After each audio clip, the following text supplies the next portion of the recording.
एक हाथी को अपनी शक्ति पर बड़ा घमंड था। छोटे जानवरों को वह अपने सामने बिल्कुल कमजोर समझता था। वह धम धम करके चलता था, जिससे आसपास के छोटे प्राणी डर जाते थे। चलते समय वह ये भी नहीं देखता था कि पांव के नीचे क्या आ रहा है। कितने ही छोटे कीड़े और जानवर उसके पांव के नीचे पिचकर मर जाते थे। वह अक्सर पानी पीने के लिए जंगल के पोखर पर आया करता था। फिर सूंड में पानी भरकर तेजी से उछलता था और जोर से चीखता था। उसकी धम धम चाल से रोज कई मेघ उसके पांव के नीचे दबकर मर जाते थे।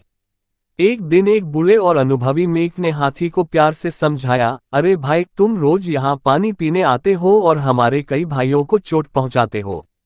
तुम नीचे देखकर क्यों नहीं चलते? हम छोटे जरूर हैं, लेकिन हमें भी चोट लगती है।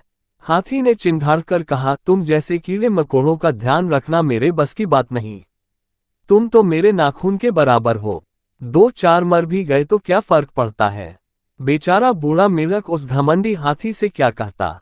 वह चुप हो गया। उसने आसपास के छोटे जानवरों से बात की। पास के एक बिल में कुछ चूहे रहते थे।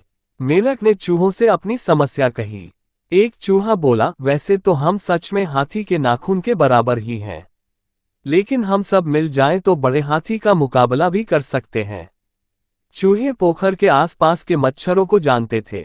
उन्होंने मच्छरों से बात की तो वे भी उनका साथ देने के लिए तैयार हो गए। सबने मिलकर एक सेना तैयार की। अगले दिन जब हाथी आया तो सब पहले से तैयार थे। जैसे ही हाथी ने अपनी सूंड नीचे की, एक चूहा उसकी सूंड से चिपक गया। हाथी चौंक गया। तभी दूसरा चूहा सूंड पर उछलकर सीधा आंखों तक पहुंच गया और काटने लगा। हाथी चिल्लाया और तभी मच्छरों की पूरी सेना उस पर टूट पड़ी। हाथी की समझ में नहीं आ रहा था कि क्या हो रहा है। वह भागने लगा और मच्छर उसके साथ उसके पीछे पीछे उड़े।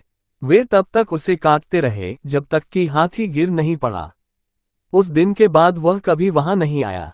इस तरह छोटे छोटे जानवरों ने मिलकर एक विशाल घमंडी हाथी को हरा दिया।